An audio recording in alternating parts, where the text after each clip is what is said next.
Bobby Likis Car Clinic begins at 6 minutes after the hour.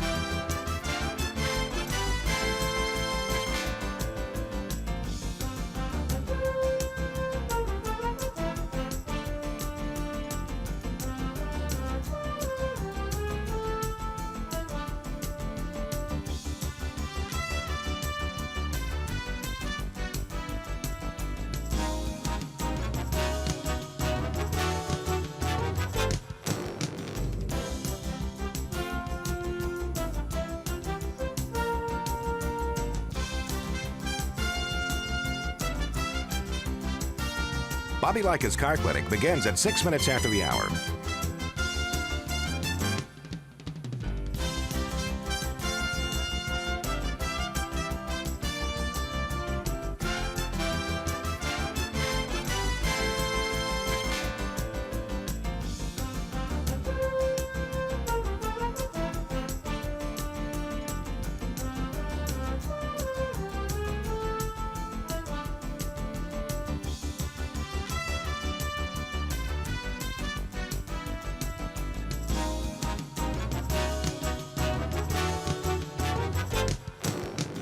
Bobby Likis Car Clinic begins at 6 minutes after the hour.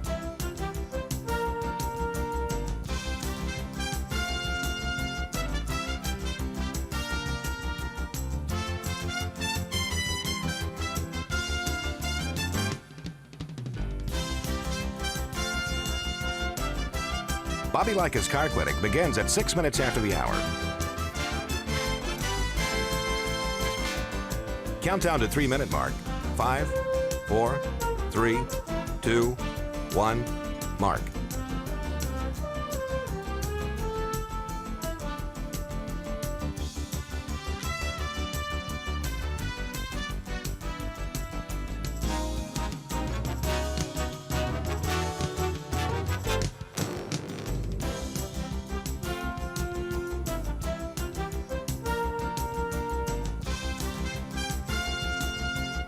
Bobby Likis Car Clinic begins at 6 minutes after the hour.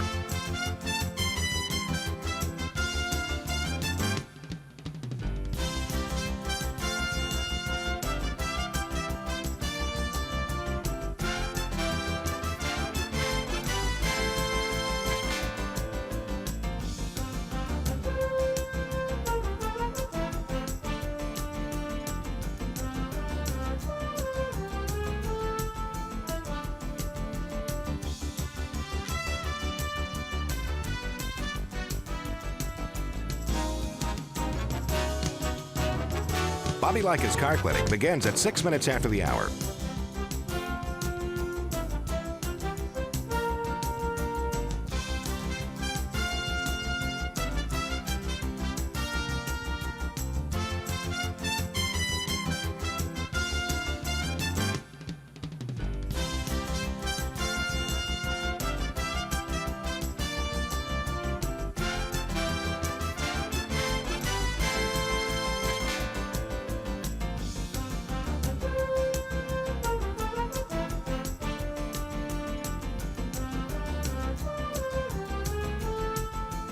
Bobby Likis Car Clinic begins at 6 minutes after the hour.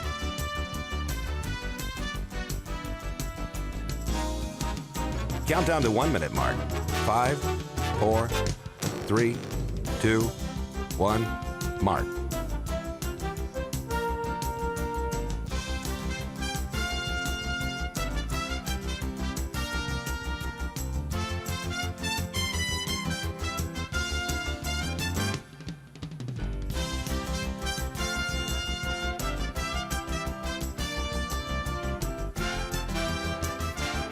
Countdown to 30-second mark.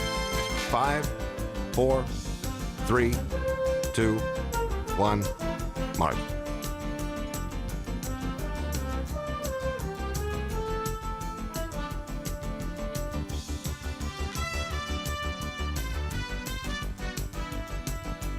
Countdown to 10-second mark. 5, 4, 3, 2, 1, mark.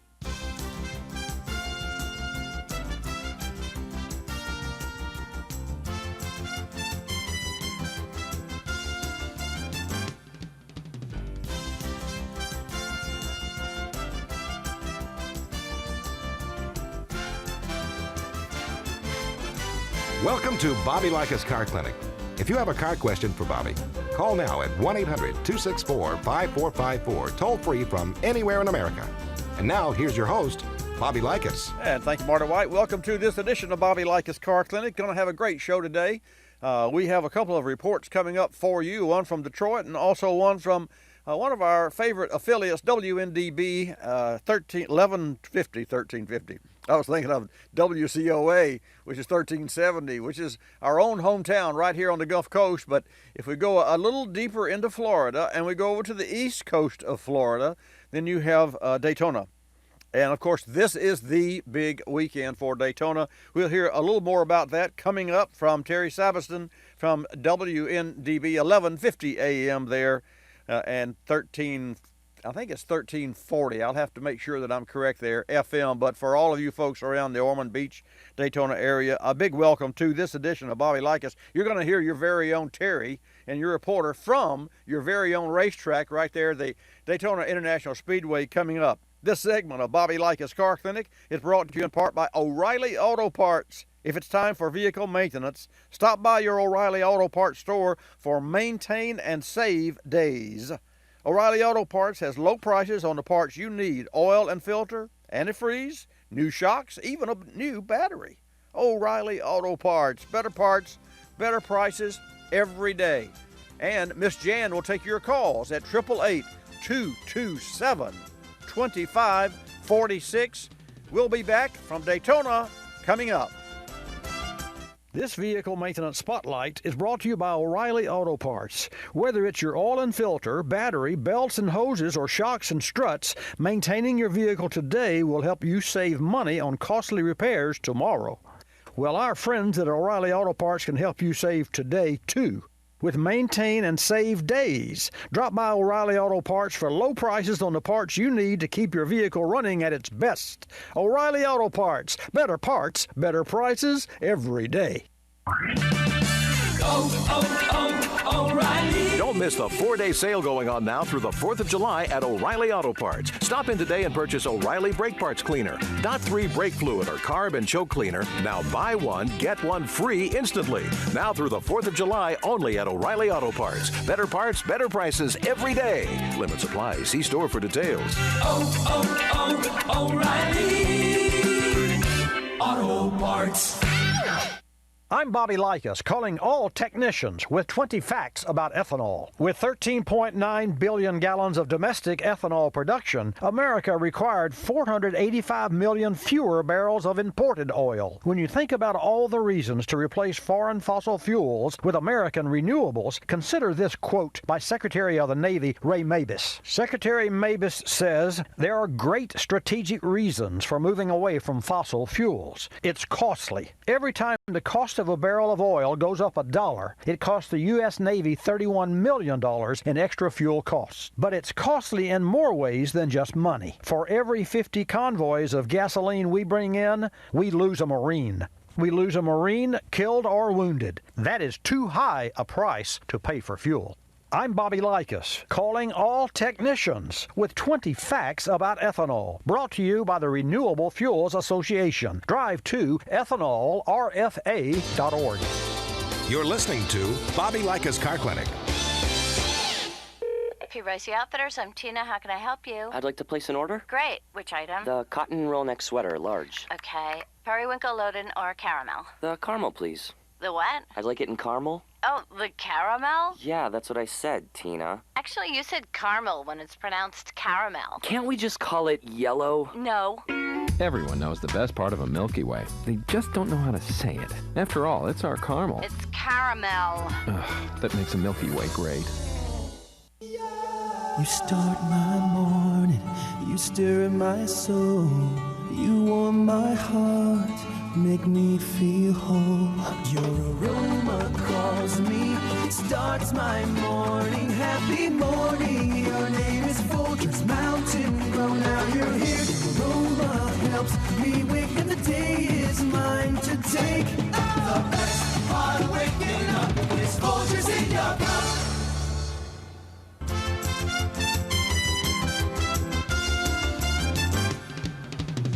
And now back to Bobby Likis Car Clinic and your hosts, Bobby Likis. Okay, here we go. Welcome to this edition of Bobby Likis Car Connect, July the 4th weekend. So it's a long, one of the best things about July the 4th weekend is we close on Monday. So yours truly gets a day off. Now, so does everyone else in the house, but that's okay too. We all have to have a break. Speaking of a break, we're going to see who breaks and who wins and who loses the upcoming race on July the 4th. And to give us that information, well, I don't know if he has a crystal ball or not, but he's certainly experienced enough. Terry Sabiston from WNDB. So, Terry, I want to welcome you once again to Bobby Likis Car Clinic. Did you bring your crystal ball? I don't know about crystal balls, but how about a motorsports stadium here at Daytona International Speedway, the world center of racing? What a great place to be on race day. This is about as good as it gets, race day at Daytona. And don't need any crystal balls. We're going to have fireworks. That's simple. Stadium. Listen to what you said. Think about it, folks. It's not the racetrack. It's a stadium. And there, indeed, just as an aside, the Daytona Rising project that started in 2013 and then finally finished on time, as I understand, this year, after 3 years of work and a $400 million expansion. And now it's a stadium. And I got to say, Terry, from what I have seen, and I've not walked the premises yet, but I will definitely do that. It's got to be one whale of a production just to take it all in. What's it like? Give us that overview, and then I have a couple of questions about that race that I saw last night and that overtime. But let me. I'm a little confused. I think we all at one point were a little confused there. When cars are wrecking on the back stretch and they're coming around the front stretch, you're not sure what's going to happen where, and that was a lot of fun last night. But for an overview here, okay, there's so much property here that at some points in the past few days we've had rain in one corner and sun in the other, and that's how large it is. The Motorsports Stadium itself is just, if you think about it, it's over a mile long, and it's really about 7 stories high, and it takes up a huge part of your view when you look off in that direction. You turn around the other way and you can see Daytona International Airport. You turn back around and there's this wall of seats, and you just keep looking, and it's beyond what you can scope in one. You have to turn your head. You got to do a panoramic view to see it all. It's that big. And last night under the lights, it's just a whole nother world when you throw that under the lights, and the fans are all in the stands. And tonight's going to be even more people, and then the largest fireworks show in the Southeast after the race. So we are in the World Center of Racing. It's been an interesting 3 days. We've been on the air continuously since Thursday, and it was interesting because we were on from 10 o'clock in the morning until 7 o'clock at night, and there was only about 25 minutes of track activity due to weather. So we learned the gift of gab, and it's amazing the people that we got to talk to and come in and join us to help fill that time, whether it be MRN or drivers or Tony Stewart or Kurt Busch. We had a wonderful day of radio. But then yesterday was a day of on-track activity, and it was a full day with qualifying for both Xfinity and Cup Series. And then you saw it last night on TV, but to be there live as a whole, it's just an amazing world to see this happen and to be part of it. And I don't understand why Bobby Likis isn't here for the 4th of July. Well, only because of other duties, and in my heart of hearts, I am there with you. But Terry, about the overtime last night, just give our audience, our listeners, a quick overview of how does overtime work, because I thought I was pretty well familiar with all the rules that NASCAR had, but when does overtime come into play and how? What happened was there was a caution with 4 laps to go. Okay. And at that point, under the caution, they literally finished the allotted number of laps. Okay.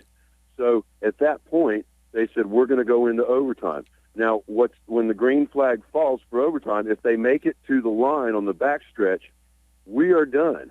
It doesn't matter what happens after that. The race is over. Now, if they wreck before they get to that line, we will do another overtime. And if they wreck before they get to that line again, we will do another overtime. Well, they didn't wreck by the time they got to that line, so they kept racing. Now, the caution came out on the last lap after the white flag on the backstretch, and there was concerns for some of the cars and safety of those guys. They held the caution as long as they could, but they wanted to get the safety equipment and check on all the drivers out there. There was some pretty hard hits.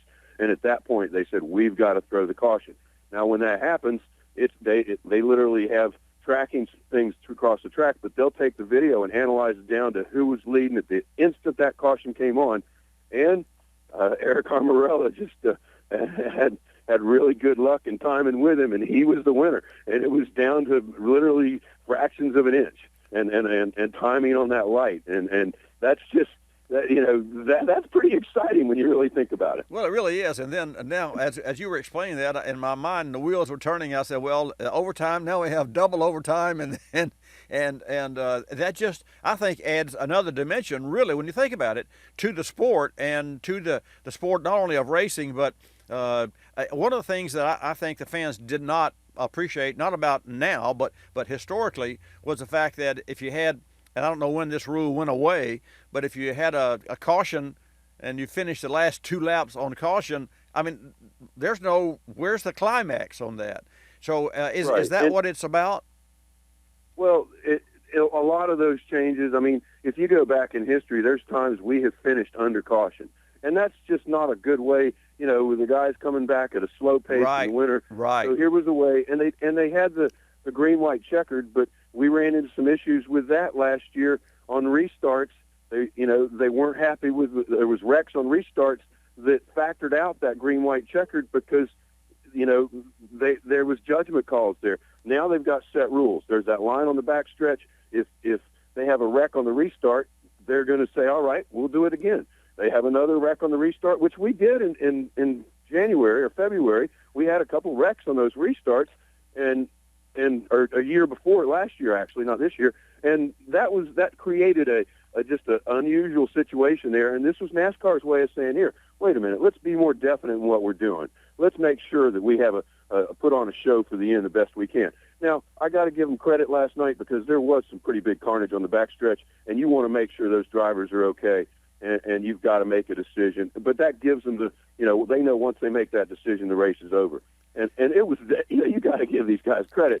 200 miles an hour, bumper to bumper, and they're not backing off for anything. Well, no, I saw, and in fact, the last 2 or 3 or 4 laps there, the car 1 and 2, as they were coming around, you could see, it appeared to me that, in fact, one car on television, you could see where he was bumping the car in front of him, the old bump and run. And I mean, they never let off the accelerator. And folks, think about it running 200 plus miles per hour down a straightaway, and let's think about the interstate. You're running 75. What if you had to turn around, go the other direction, and you had sort of a track to do that? But what about running 200 plus miles per hour and then turning left? And that's got to be really exciting. And on those restarts, Terry, it amazes me. Can you imagine if you're like three or 4 positions back, or 5 positions back, or even leading that last few laps? The anxiety and the heartbeat and the pressure that goes on with, I got to do, come on, car, give me more engine, That's the time that you need a little secret sauce in the car to outrun everybody. Well, the secret sauce, and for these cars, the Xfinity cars are old Cup cars designs. And a few years ago, remember, we had the bump drafting. Well, these start cars still line up pretty good for that. But the Cup guys, they've made changes, so you really can't bump draft. But these guys, they would hook up, and that's fine until and it happened during the race a couple times there. You get bumping a little too hard, you hit the left rear corner, and the car in front of you turns right, and guess what? There's a caution, and there's trouble. So you've got to be an artist, literally, to do this at 200 miles an hour. And then there at the end, like you say, and NASCAR has said there's places you can bump and camp. They're going to reinforce those rules. But, you look at what these guys were doing, and you've got to have, I don't know, either you're crazy or something's missing to do these things like this at 200 miles an hour. I mean, I've been out there I was out there last Friday doing the Richard Petty ride-along at 165. And that's heart-pumping just with 1 or 2 cars out there. Can you imagine 40? I cannot. No, I really can't. I mean, I cannot, and especially if you're in the 20th position. I mean, if you're in the middle, you're literally at the mercy of the crowd, of the pack. And if someone zigs and you zag, you're done. Well, listen, we've seen it. We've had an ARCA race there a few years back where they were running a fuel mileage game, and the front 3 cars ran out of gas coming out of turn 4. Bobby Gerhart in 10th place heads up to the wall, passes the wreck as it goes by, and he wins the race from 10th place. That's amazing. And that's coming out of turn 4. That's Daytona. You never know what's going to happen between turn 4 and the start-finish line on that last lap. And that goes back 1976, David Pearson, Richard Petty. That was my first race at Daytona.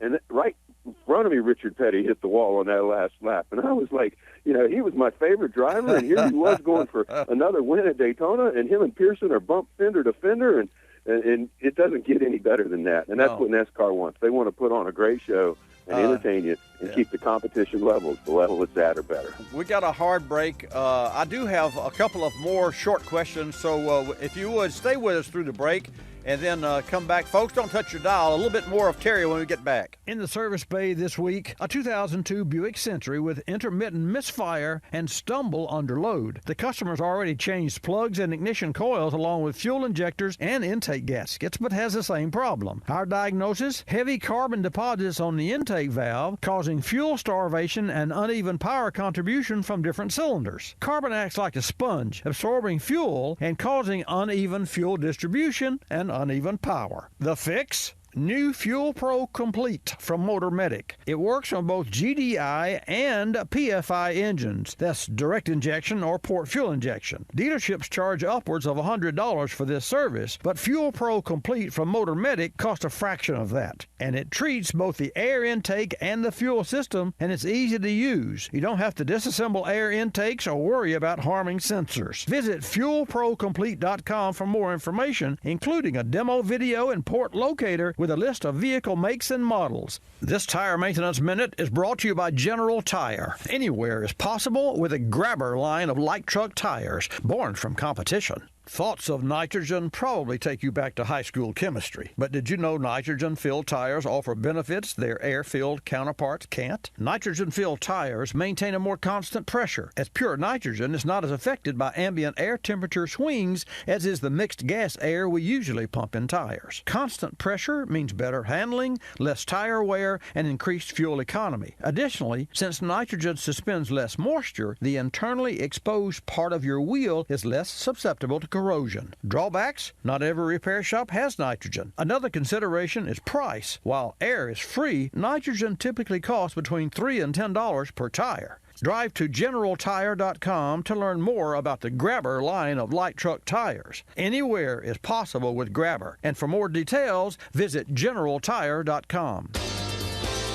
You're listening to Bobby Likis Car Clinic.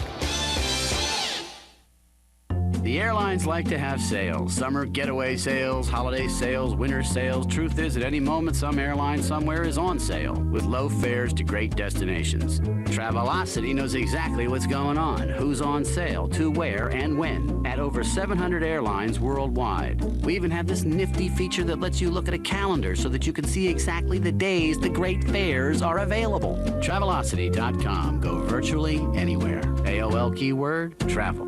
Hung? Guess my temperature. It's 2 a.m. Go to sleep. Come on, one guess. Higher, 98. Higher. Higher, 99. You're getting warmer. Wait, I'm getting warmer. Cold symptoms keeping you from getting a good night's sleep? Get NyQuil. The nighttime sniffling, sneezing, coughing, aching, stuffy head, fever so you can sleep better to feel better medicine. Use as directed. One more guess. 100? Yes. Tell her what she's won, Bob.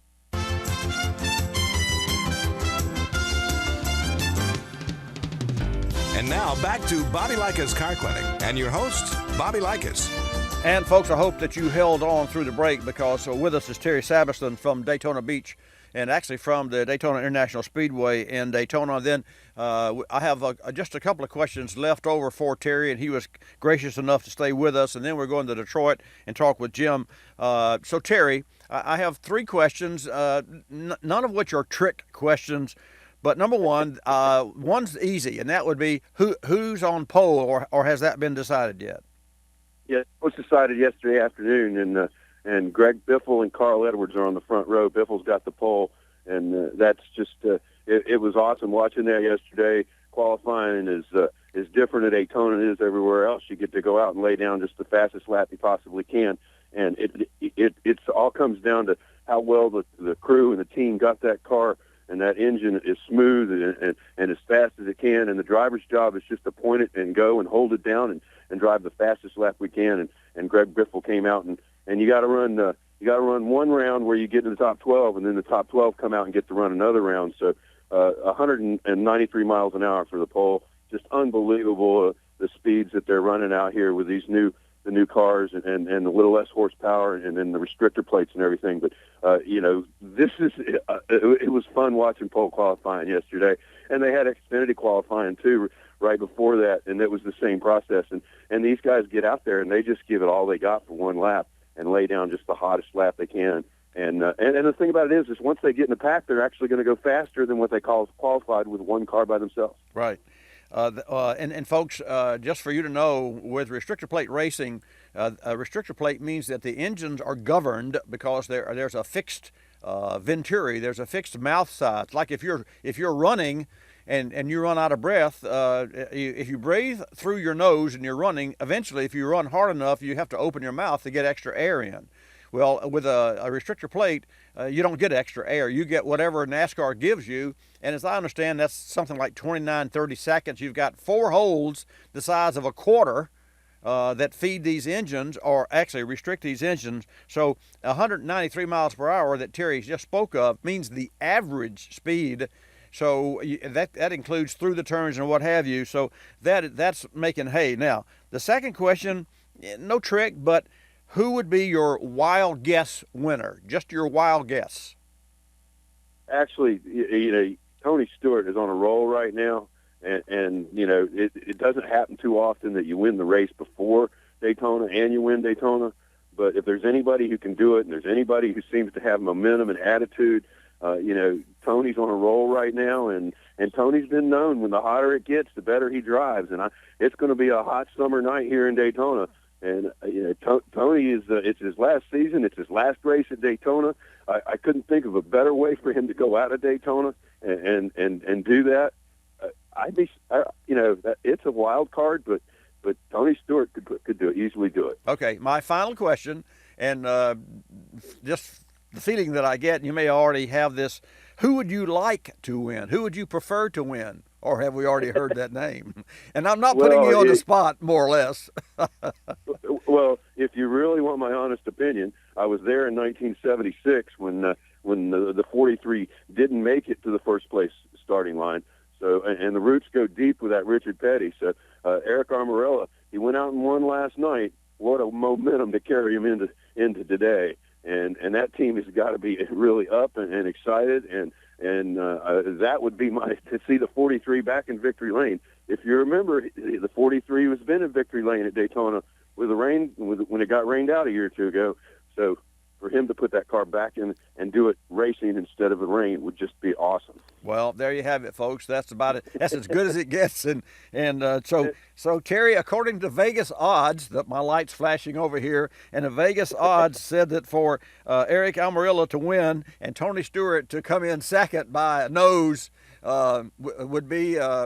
We would have to call you and get you into the crystal ball realm, because you'd have it. Hey, thank you so much for your call, and as always for your reports from Daytona, from the International Speedway. And I've got to say before we say goodbye that Joey Chitwood III, although his position has been elevated now there within the Daytona International Speedway hierarchy, he did a whale of a job operating the track through all of the transition, through all the Daytona Rising, as did all the folks there in Daytona. So from my heart to everyone in the area that can hear my voice there in that part of the world, hats off to you, and for all the locals that put up with all the all the racers and all the motorcycles and everybody else. Terry, thanks again for calling, and we'll hear from you again as soon as the next event comes up.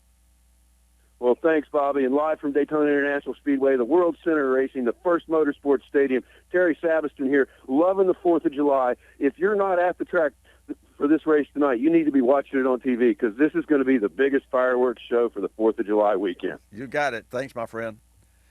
Well, there you have it, folks. It just doesn't get any better than that, and it's a lot of excitement, if you ever wondered what it would be like, I mean, if you were a large corporation, a huge corporation like the Daytona International Speedway, and really the kingdom that the France family has built there, to spend that $400 million, and indeed.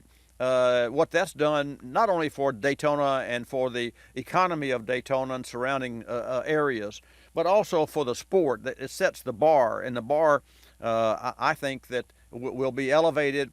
And I like the rules changes as well. Okay, now let's go to Detroit. We're going to talk with Jim, and we're going to shift gears, no pun intended, but we're going to talk a little bit about what's going on, maybe not in the race part of the world, but certainly for everything that rolls on 4 wheels, 6 wheels, or even more. Jim from Detroit, welcome to Bobby Likis Car Clinic. Welcome back.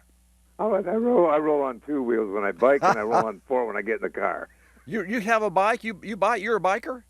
Yeah, I have a Trek bike, one of the best bikes I've ever owned. Wow. Well, that's I could tell you a story about bikes, but it then I'll be into my report because you'll be going on. Okay. So what do you have on our plate today? Okay, we're going to talk about Tesla and the accident that happened a year ago in Florida that took the life of Ohan Brown. Yes. Now, there is no black box in a Tesla car to evaluate what happened at the time of the accident.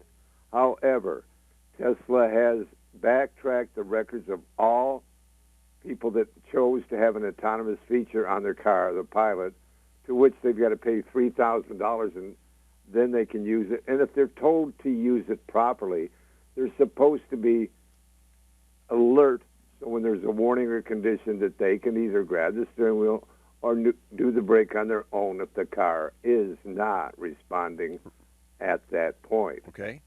And that's very emphatic, because when we investigate this situation, was the guy watching a movie that he had a DVD player in the front seat? Does that mean he had it on? Somebody walked over a truck driver and said the movie was playing. So there it goes into a court investigation. But it goes back to what you said last week about the problem with the gear shifting. If the customer is told in Tesla how to safely drive a car, they didn't say put it on autonomous and forget it. They said put it on autonomous and be alert.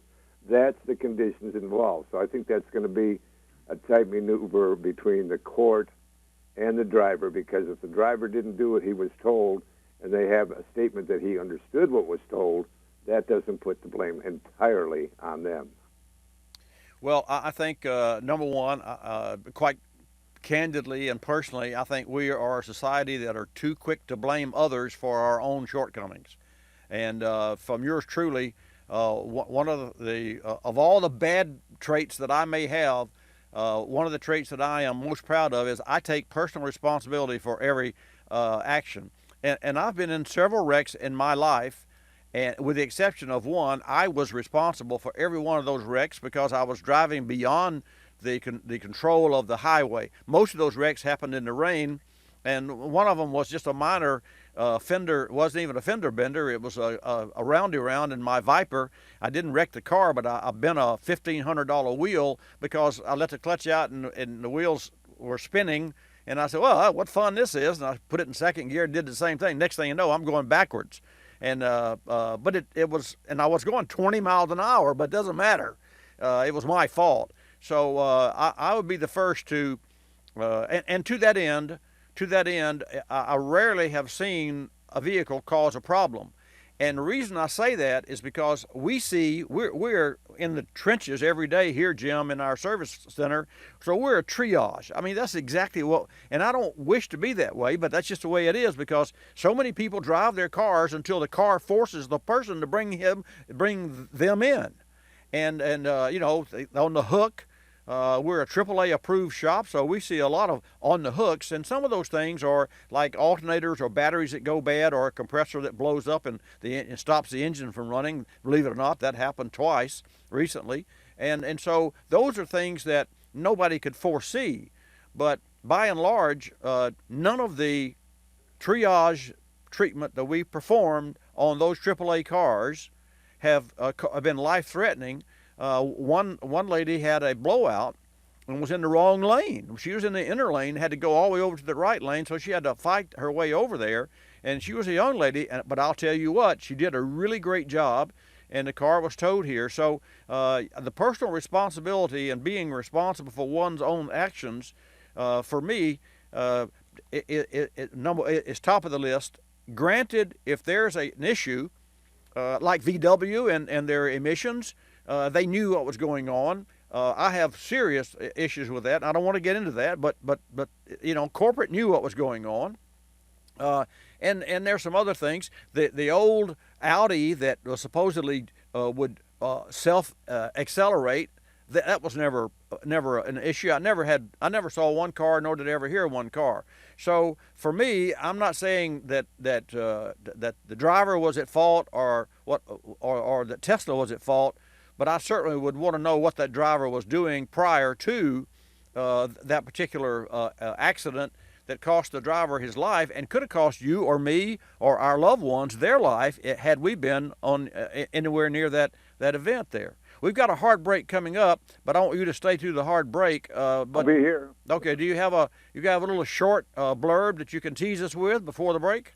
Okay. Look out what's happening with the increase in auto deaths going up 8%, which means 35,000 more per year. That's the quick blurb. Well, that's going to be interesting because, folks, to that end, and I'll just tell you, cars are safer than they've ever been before. The figure at one time was 35 lives per 100 million miles. And then as and if you wouldn't believe it, but we drive 5 billion miles a day in this country. 5 billion. That's B like in Bobby. And that's B like in I'll be back. After this break, Jim from Detroit and yours from the center of the automotive universe.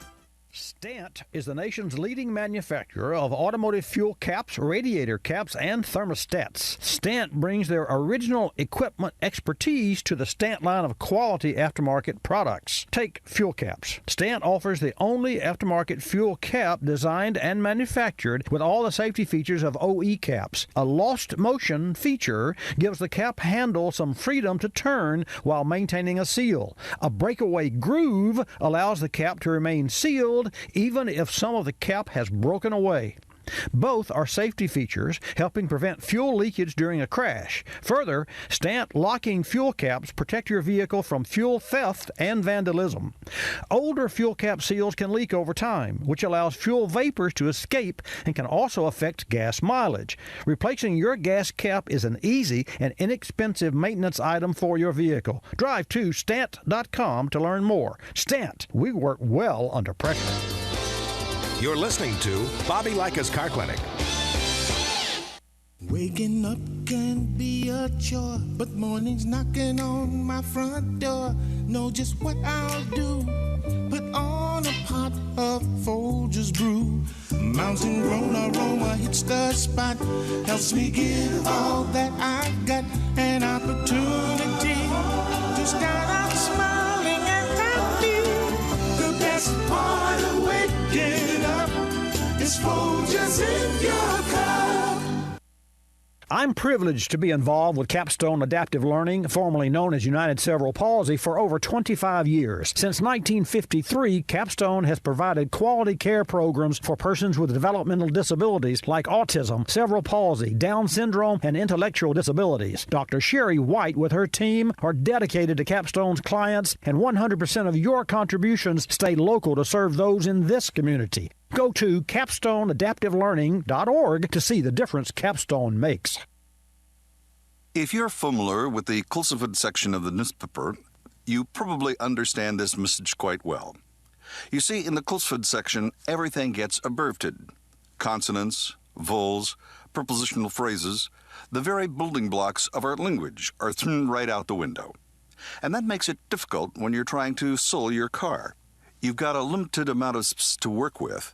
And by the time you abbreviate the description of your car down to a couple of fragmented sentences, it sounds less like a car and more like a Bluck sedan with sniffed like new condition lemurs. No wonder more people are selling their cars through eBay Motors. They can post unlimited text and photo descriptions, and with a nationwide marketplace, they're likely to sell it for more.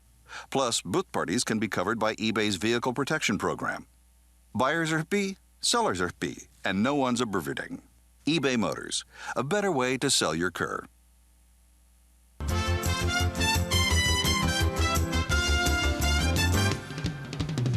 And now back to Bobby Likis Car Clinic and your host, Bobby Likis.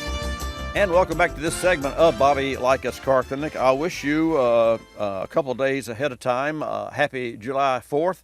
And if you're traveling on the road today and you're tuning along and you can hear this program, feel free to dial.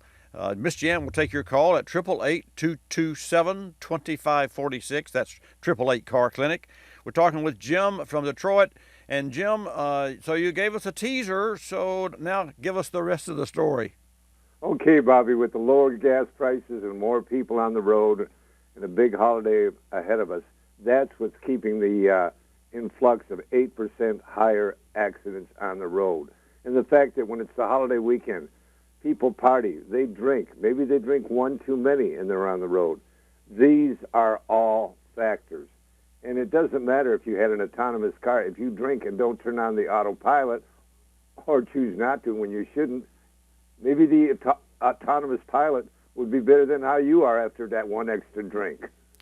Well, that's a great point. And, you know, I really didn't know that you could choose the, of course, I guess like in cruise control, you choose that and you have to tell the car where to go. One of the things that I don't care for in my car, about the only thing, is the navigation system. And the only part of it that I really like is the home button. So I rarely use it to find, when I'm on the road, to find the location because my iPhone Siri works so well. So I refer and really I promote or I prefer my Siri over my car's navigation. But then home, of course, I already know how to get there, but I will push the button and use it to come home. So now that's a 2013 car. Now obviously it's not the latest technology because this is 16, but Switzerland, just as an FYI, I don't know if you've heard of this, but Switzerland has joined a growing number of places around the world, and they're exploring the potential of electric autonomous buses with a pair of driverless shuttles that will be ferrying passengers around the city of Sion as part of a 2-year trial. I think that's very interesting that they're actually doing that, and there are other autonomous buses that are being tested. There's the EZ10 in California and Singapore, and the Navia in Singapore, and then the IBM-powered Ollie, and that's in Washington, D.C., that can even talk to its passengers. So these are vehicles that are on the road. Now, granted, they go about 12 miles per hour, but they are indeed autonomous buses that are being tested, and they go through residential areas as well as and ultimately, after the test, and you know how many millions of miles do you think that it will be before we all agree that, hey, this is a pretty good idea? Well, that's a good point, Bobby. I agree with you completely. And let's go to a few more points before we run out of Bobby Likis' time on the show. Okay. The Hondas, the 2001 to the 2003, hundreds of them have inappropriate airbags. Is that Honda's fault completely? No. Takata can't replace them yet, and it's at least 3 years when they're trying to replace all the bags that they put into cars that are not capable to not injure the person in the car. And the average response from the person is the dealer has to notify you by mail. You're notified. People aren't showing up. So this gets to be a third play. If you don't show up to get those bags removed and you feel that could harm you to death, that's your responsibility once they've contacted you, in my estimation. You make such a great point, and you hit a nerve, and let me tell you why. We had a customer come in when the first week that the VW scandal made the news.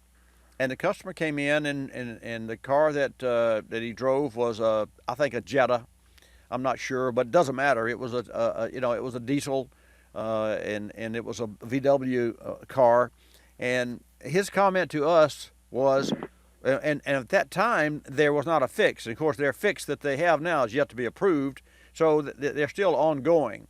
But here's the bottom line: the owner, and it has nothing to do with whether or not they come out with a cure or what have you. The owner says, I'm not taking my car in. My car runs just fine. I don't want anybody messing with my car, because now the owner sees this, and you say, well, gosh, doesn't he care about clean air? Let me tell you something. Folks talk a lot about clean air, but when it comes down to their convenience, it's their convenience that comes first over clean air. If clean air were not mandated by the federal government, we'd all be breathing what California folks used to breathe years ago. And you make no mistake about that. And I could get on a soapbox and talk about the oxygen content in ethanol and the fact that it's a cleaner burning fuel. I won't go there, but I will tell you, if it weren't for the federal government, we would even have airmail. The first airmail was subsidized. Not that ethanol is subsidized. The corn, that's not subsidized. That ended in December of 2011. But the first airmail, a 6-cent airmail letter, was paid for by the government. And now we have FedEx. We have airmail. That was the standard. So there are some upfront costs that either has to be paid for by the companies. Think of the dollars in the R&D that Elon Musk and Tesla, and now Faraday Motors. I don't know about Faraday. I think that's going to be a different animal, certainly, but nonetheless, they're hiring people from Tesla. And I read about that this week as well. So, again, it all boils down to technology will carve its way into our lives. Whether kicking or screaming doesn't matter, because you can't stop technology. If there's a better way to reinvent the wheel, and it's proven time and time again, sooner than later you're going to be driving the new wheel, because you can't keep the same wheels that you have forever. That makes sense? That makes a lot of sense. It makes a lot of dollars to buy the new wheels. Yes, it does. It makes you're exactly right.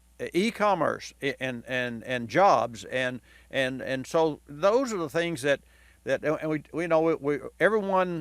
every politician you ever hear talks about, I'm going to bring jobs to the United States and what have you, and yet you watch the Shark Tank, and these are guys that are that have made hundreds of millions of dollars, and you hear them categorically shaming people that want to keep jobs in the States. Says, well, you can outsource that job, and then you'll do the United States a better job. And I've heard them say this: you can do the United States a service by creating a successful business by having the product made at a cheaper price, so you can be successful. Now, certainly that's a valid point. It's a valid point. But I can remember when Walmart sold everything that it had made in America. I remember those days. They marketed and advertised that. And today, I don't know that you could buy anything there that's made in America. I doubt if you could. Let's remind people what happened last week. We talked about the Chrysler transmission problem. Okay.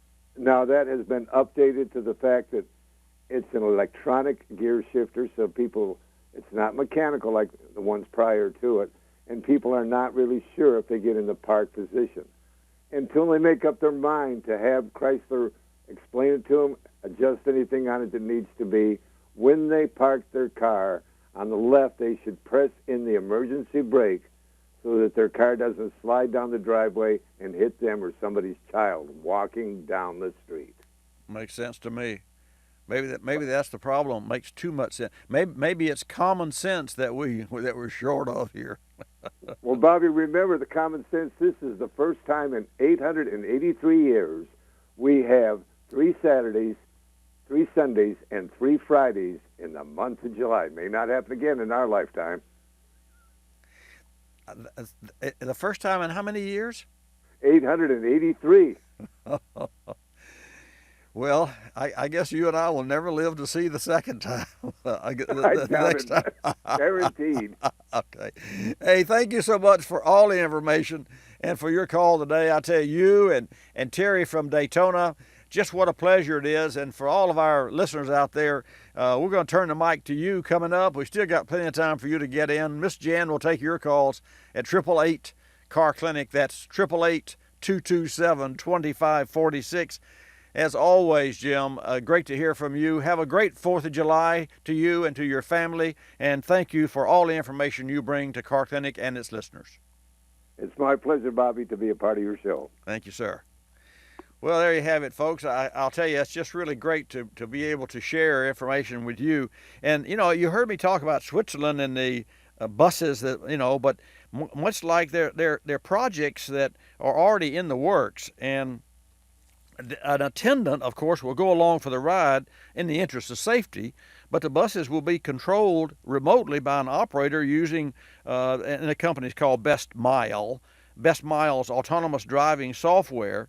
And researchers from the Urban Transport Systems Laboratory are collaborating on the 2-year project with the aim of building a system that manages fleets of autonomous buses.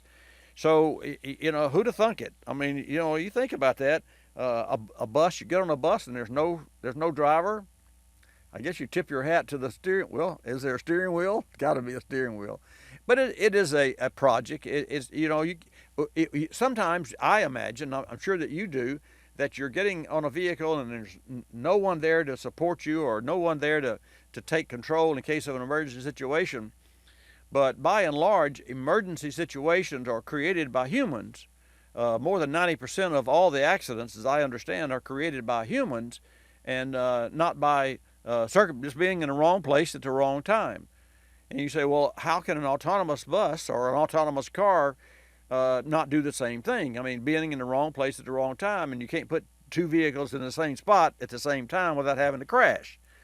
Well, that can be done, but it takes time, and the time is necessary because each car has to have its crash avoidance software, and each car has to ping to let the other car know where it is. So if you're coming on an intersection at a 90-degree angle and you had, say, a brick wall and you could not see around that wall, and you had both cars coming at 10 miles an hour at the same speed with neither one of them going to stop, and a crash is imminent. But if you had a satellite and V2V, vehicle-to-vehicle communication, then those cars would know that the other car is coming at a rate, and that could calculate that rate, and that's pretty simple math. It really is pretty simple math. It's still, I did drive the radar-controlled a K900. A Kia sent to me one last year, a K900 that I drove and I really liked. And I wasn't crazy about the body fit and finish, but the interior was beautiful. The electronics I really admired, and much better than the car that I drive now, really. And that a radar control so you could latch onto the car in front of you really did work. Having said that, as I followed the car in front of me, that was a video. My folks in taking videos of this car, because we did a video on it, which is online, by the way, at YouTube. YouTube.com/Bobby Likis. Just look for K900 and you'll find that video. It's very interesting, and there's a lot of good footage there. It shows the car. But I latched onto that car after we did all of our shooting, and we were out on the interstate, and then we came off of the interstate to a south leg coming into the city, and then got on the off ramp and stopped at a traffic light and accelerated, and then went down to the street where our studio is, took a right on that street, went down a block and a half to the back of our facility and pulled in the back.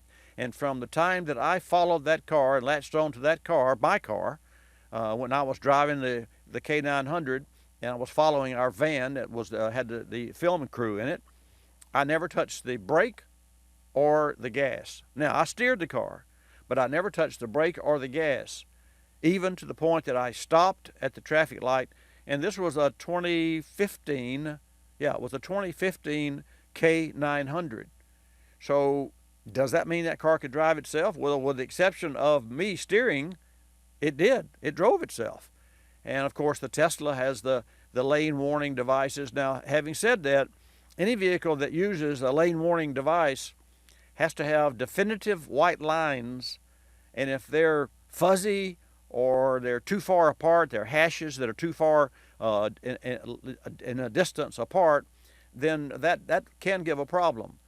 So all the more reason why, and if you'll think about this, years and years ago, when we talked about, of course then it was just a fiction about cars driving themselves, we were talking about putting tracking devices in the highway. And of course, everyone knew that wouldn't work, because you can't dig up the road and put. I mean, that would be a huge infrastructure cost, and who would pay for that, and who would maintain that, and how would you know when a system was bad unless there was an accident there and the system didn't test well? So there's a better way to do it, and that is the simple use of the existing infrastructure we have, which are the lines that are on the highway. So it's very, very interesting to me. And speaking of the highway, if you're going to be taking a trip this weekend, for your safety and the safety of the loved ones that you care so much about, and other folks that you don't know, but you might be them, take care of your car and drive defensively. Follow the rules of the road. And I'll just say this, I do follow the rules of the road. I push the speed limit to the top of what I think I can get away with. I think a lot of people do that. But I will say that I'm a very cautious and a very cognizant driver, looking forward and in the rear mirror and left and right. I'm always looking around 360 degrees. Sometimes I wish I had a LiDAR, a computer that would laser look everything around me. Hey, that's the end of the first hour of Bobby Likis Car Clinic. What a great show. Thanks again to Terry Sabiston from Daytona and also to Jim from Detroit. Like us, you'll love us. This is Bobby Likis Car Clinic. Bobby Likis Car Clinic is a copyrighted presentation of Car Clinic Productions Incorporated and may not be reproduced or rebroadcast without the express written approval of Car Clinic Productions Incorporated.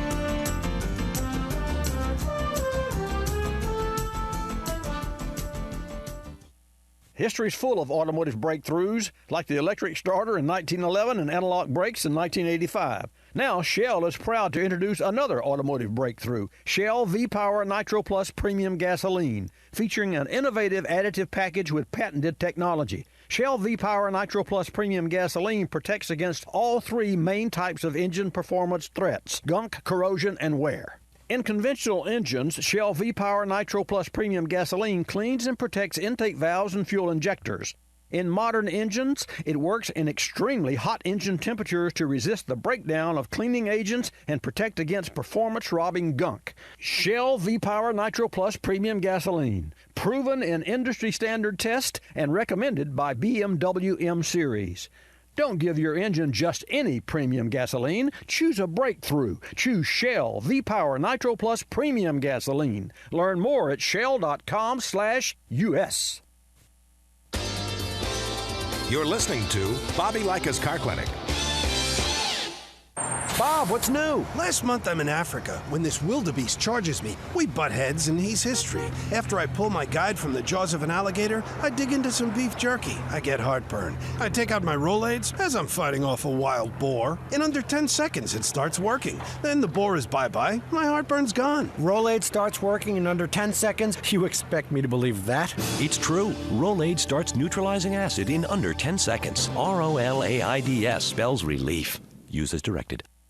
While Johnny Kim was getting ready for the first customers of the day, someone else was looking at Larger's face for his growing business. At 3 o'clock, while the Curtis family was watching their daughter's soccer game, someone else was walking a prospective tenant through one of their apartment buildings. And while Carmen Delabar was preparing for a fashion show, someone else met with an appraiser about her investment property. You've got a life. We let you live it. We're realtors. Real estate is our life.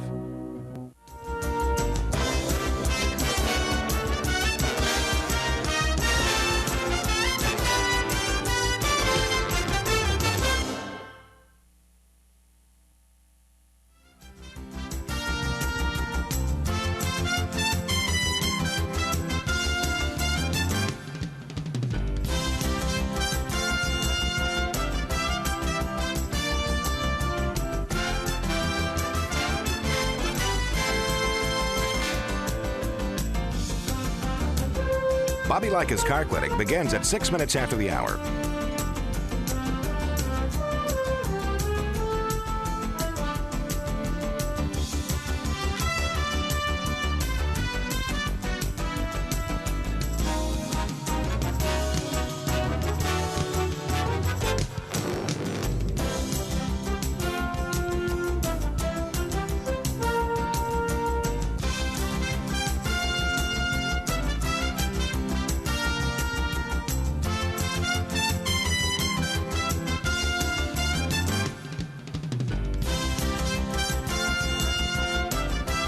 Bobby Likis Car Clinic begins at 6 minutes after the hour.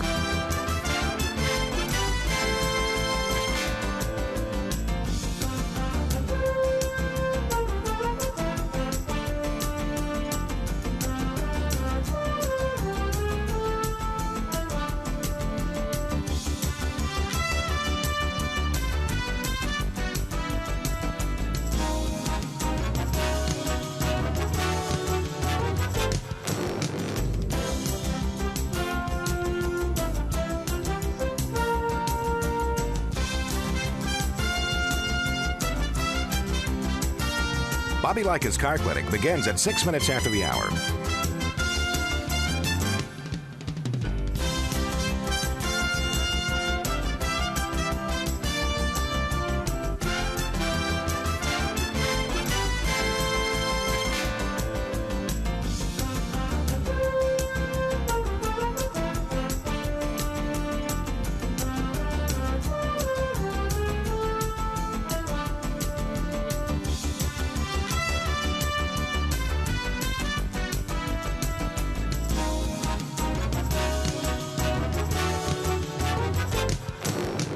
Bobby Likis Car Clinic begins at 6 minutes after the hour.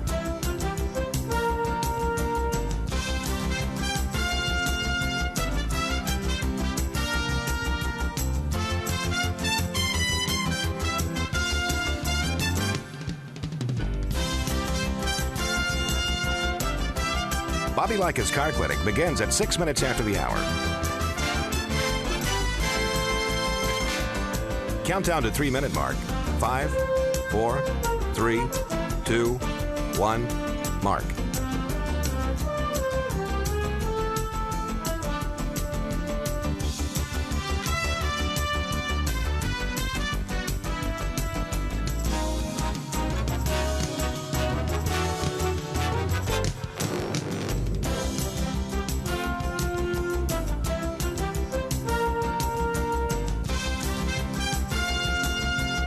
Bobby Likis Car Clinic begins at 6 minutes after the hour.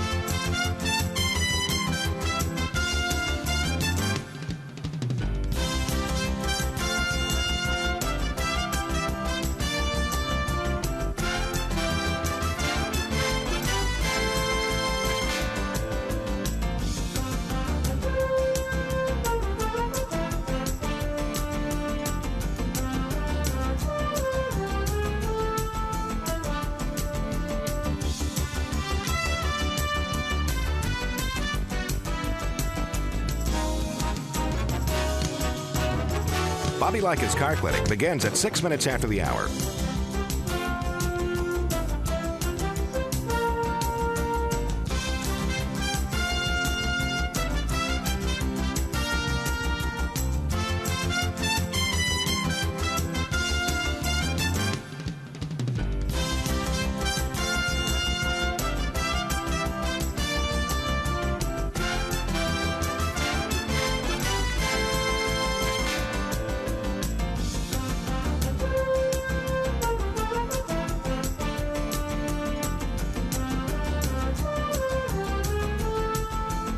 Bobby Likis Car Clinic begins at 6 minutes after the hour.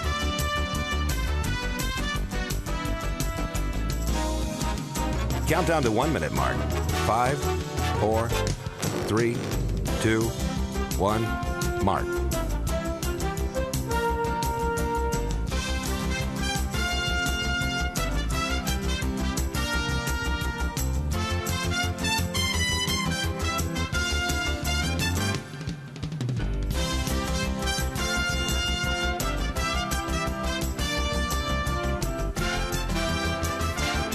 Countdown to 30-second mark. 5, 4, 3, 2, 1, mark.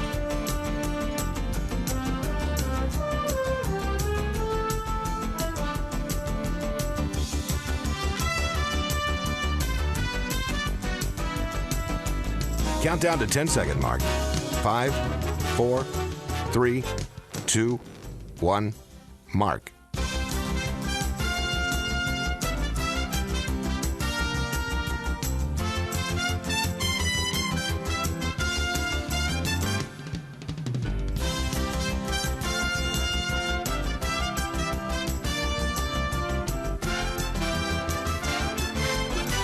Welcome to Bobby Likis Car Clinic.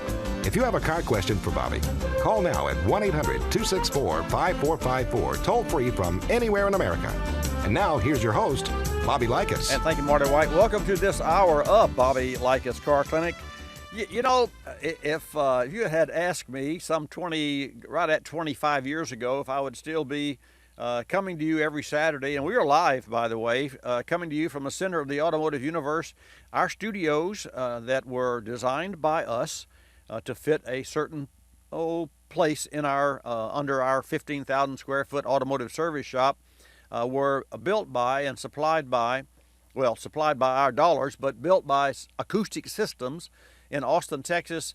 And if you looked at this studio, you would think it was, 6 months old. It's really, really beautiful. And if you ever had a hearing test in a hospital, then that's what this room looks like, except that it's a lot larger. It's like 29, 30 feet long and 9-foot ceilings and 12 feet wide, plus there's a control booth. I share that with you because it's a privilege for me to come to you every Saturday and share with you information that I learn about automobiles. So if you have a particular question, Miss Jan will take your call about your car at 888-227-2546. This segment of Bobby Likis Car Clinic is brought to you by Stant Corporation, makers of the Superstat. Reach for the thermostat professional installers prefer. Learn more about the Superstat at stant.com. That's stant.com. Back with your calls at 888 Car Clinic. Don't touch that dial. From the Car Clinic inbox, Jason in Dallas writes, Bobby, the battery in my 2012 Honda just died. I hear you talking about Power Frame. Is this a battery you recommend? And where can I get it? Jason, Power Frame isn't actually a battery brand. Power Frame is the type of grid technology inside select automotive batteries. Why are grids so important? The positive grid provides the energy necessary to start your car, and corrosion of this grid is the #1 cause of battery failure. Power Frame grids are different because the patented grid pattern is optimized for consistent and superior starting power. The manufacturing method and material composition used to produce Power Frame grids result in increased durability and corrosion resistance. In fact, they're 66% more durable than other grid designs like book mold or expanded metal. You can find Power Frame grid technology inside Autocraft Gold and Platinum AGM and CarQuest Silver, Gold, and AGM batteries at your local Advanced Auto Parts and CarQuest stores. For more about Power Frame grid technology, drive to powerframe.com.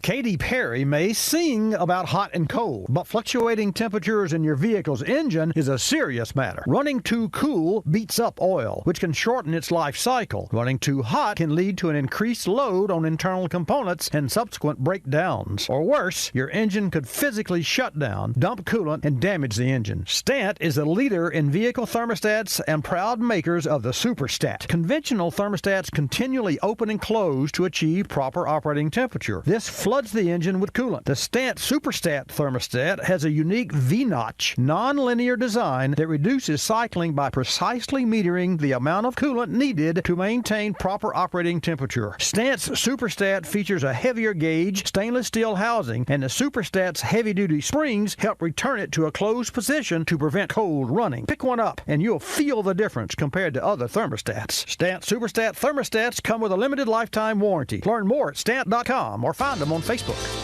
You're listening to Bobby Likis Car Clinic.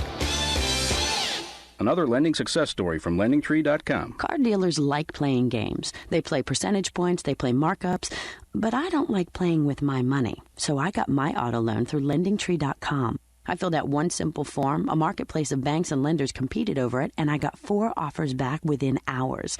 After all, the car buying game is a lot easier to win when you're holding all the cards. LendingTree.com. When banks compete, you win. For additional information and state license disclosures, please visit our website located at LendingTree.com. Hospice isn't a place, it's a face. And Regency Hospice delivers more faces to you and your loved one when life matters most. Faces of nurses, nursing assistants, social workers, and chaplains. Regency's skilled, compassionate professionals deliver comfort and individualized care. When that time of life comes to you, Regency Hospice will be there for you. Go to regencyhospice.com for more, including Hospice for Heroes Veterans Recognition Program.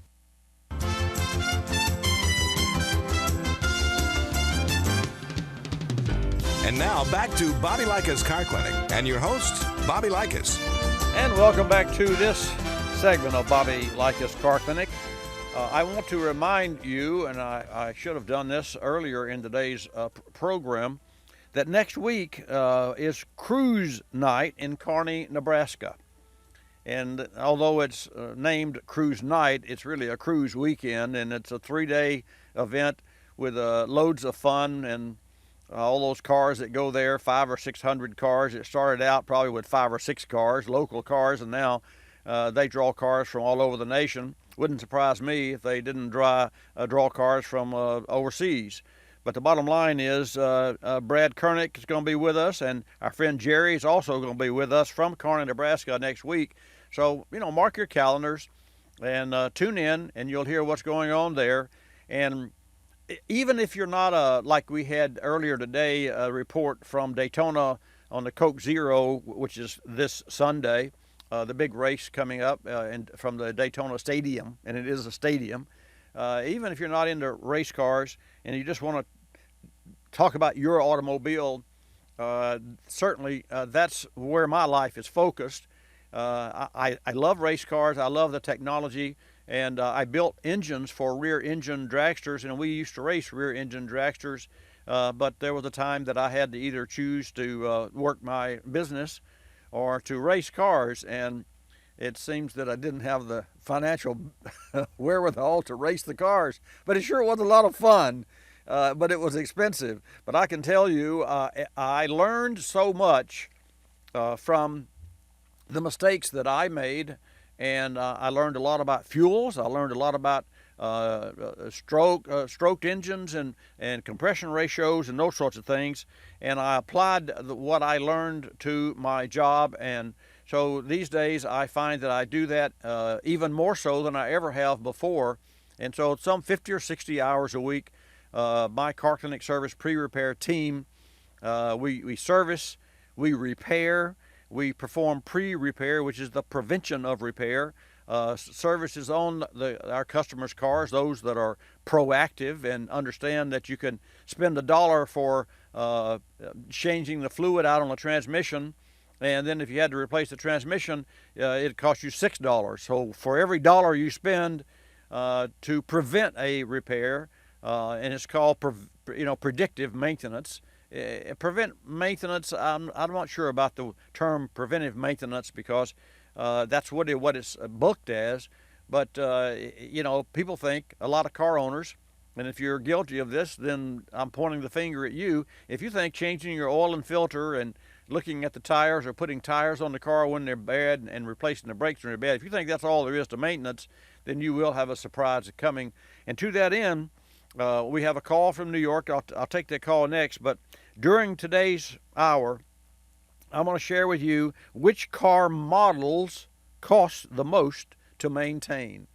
And I think you'll be surprised, and if you'd like to guess the number one, you'll never guess the number one automobile, but I'll give you just a list of the cars that are on this list. There's 20 different cars, but it includes everything from Nissans to Volkswagens to Fords, Chevrolets to Hondas to Mini Coopers to Mercedes-Benz to Chryslers to BMWs to Audis to Dodge and let's see what else, Subarus. So there you have it, and Ford. I said Ford.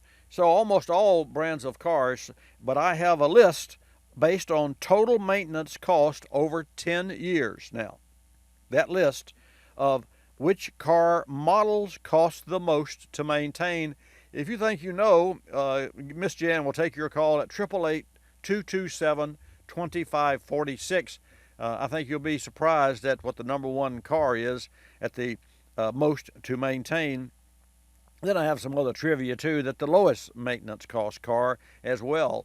That's an interesting, but we'll get on with that. Let's go to New York, and we're going to talk with Cy from New York. Welcome to Bobby Likis Car Clinic. Glad to have you in the house. Thank you. Welcome aboard. Hey, Bobby, I have a 09 Honda CRV. I bought it new, and since day one, when I step on the brake pedal, it has to go down about 2/3 of the way before it'll catch, and then it'll really catch. I had Honda check it out twice and paid them $50 each time to check it. Each time they say it's within spec. But it's getting to the point where I'm afraid of it. Because when I step on the brake now, it'll practically throw you out of the car. So let me understand. What you're saying there is that the brake pedal, you really push the brake pedal down, and you think that it's not going to stop, and all of a sudden it just grabs, right? Yeah, up to that point it's like freelance. That would disturb me, and that's a safety-related issue. So I think you need to get a second opinion. Let me ask you a question. 09 Honda, do you know whether or not that car has drum brakes on the rear and disc on? I know it has disc on the front, but is it disc all the way around, or do you know? I believe it has discs all the way around. Okay, Bobby. I thought it would, because see, disc brakes really don't have the full pedal that as a rule that drum brakes do, or a combination thereof. And the reason I share that with you, because a lot of cars, like the little smart car that we have, has drum brakes in the rear because there's not much weight back there, and 70% of all the stopping is done by the fronts. So it has disc in the front and drum in the rear. And the driver of that car, which is the COO of our company, was complaining about a noise, and we serviced the brakes. The brakes were good. We serviced the brakes and took the rear drums off, and found that the adjusters had a little rust on them. And this car is an 08 model. It only has 40,000 miles and some change on it. And yet we adjusted the rear brakes, and it was, what a big attaboy. You'd have thought we reinvented the whole brake system. She was so happy with the way the car stopped. So for me and for you, I think the first thing to do is to get a second opinion. I know you've paid these guys to look at it, and it may be within specs, but that doesn't matter. I paid them twice, Bobby. Well, then you need to go back and tell them you're not happy with it, and drive another car similar to that.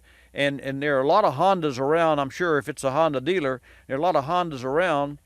Did you ride with a technician and show him or her what your car was doing you didn't like, or did you just leave it and come back? No, they don't. They don't let you in the garage at all. Okay, but here's all right. Let me help you.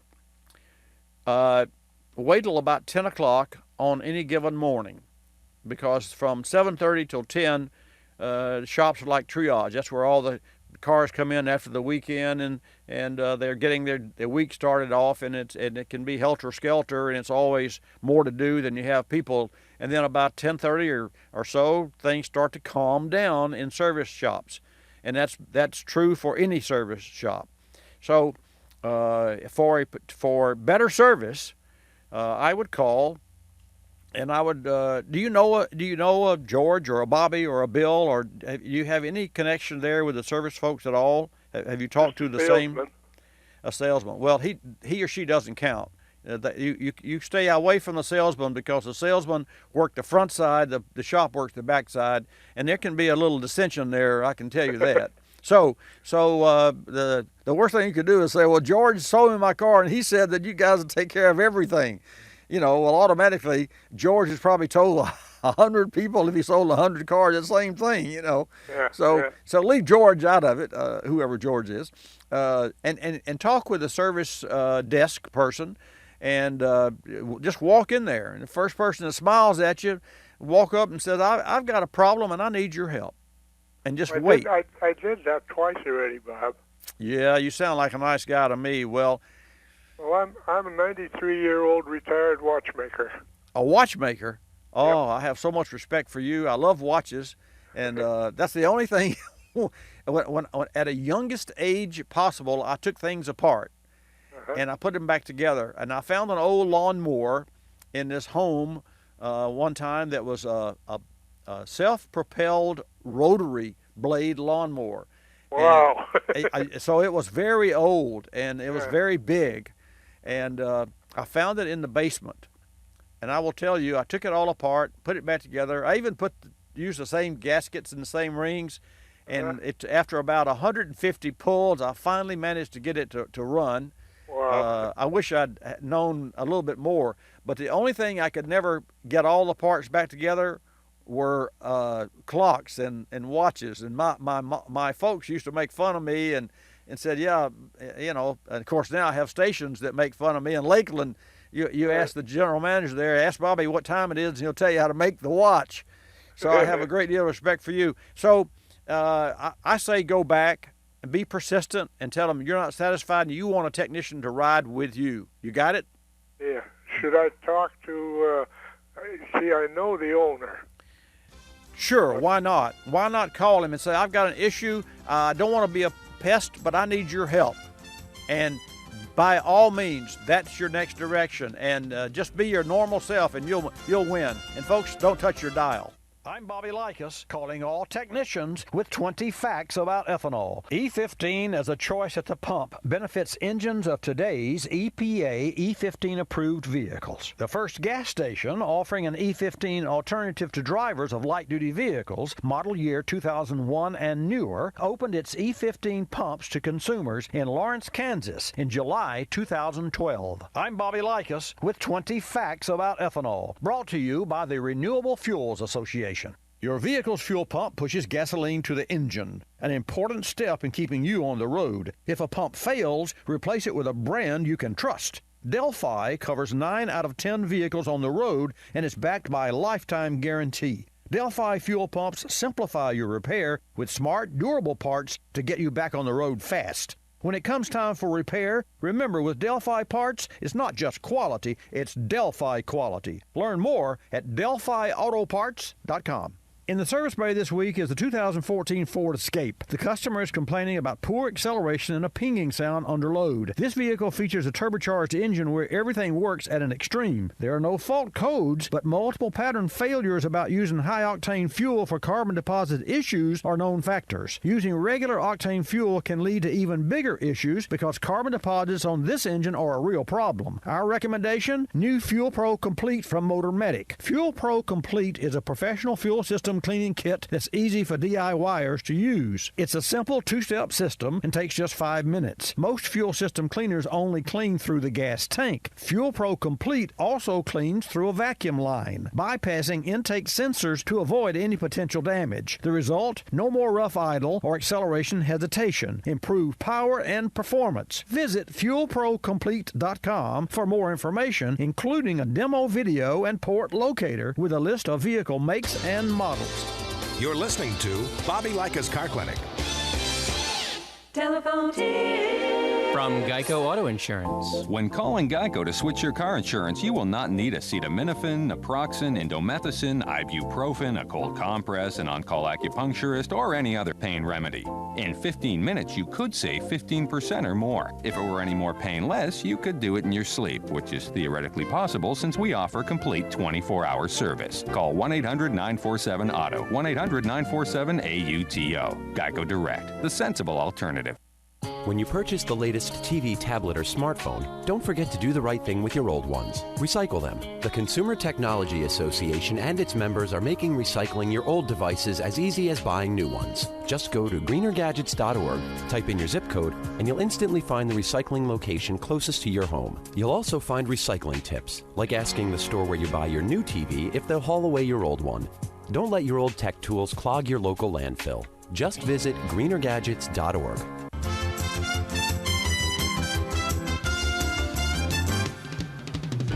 And now back to Bobby Likis Car Clinic and your host, Bobby Likis. And welcome back to this segment of Bobby Likis Car Clinic. Before the break there, we're talking to Cy in New York and about his problem that he was having with his vehicle.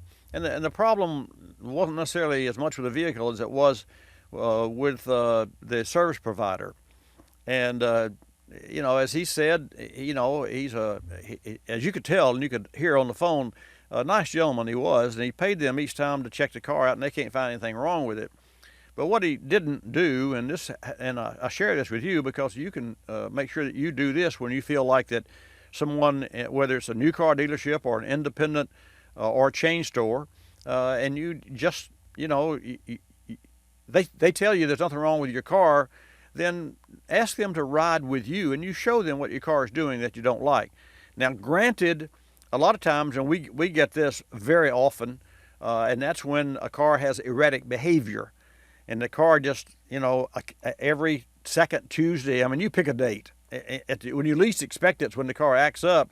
You take it into the shop and it runs just perfectly.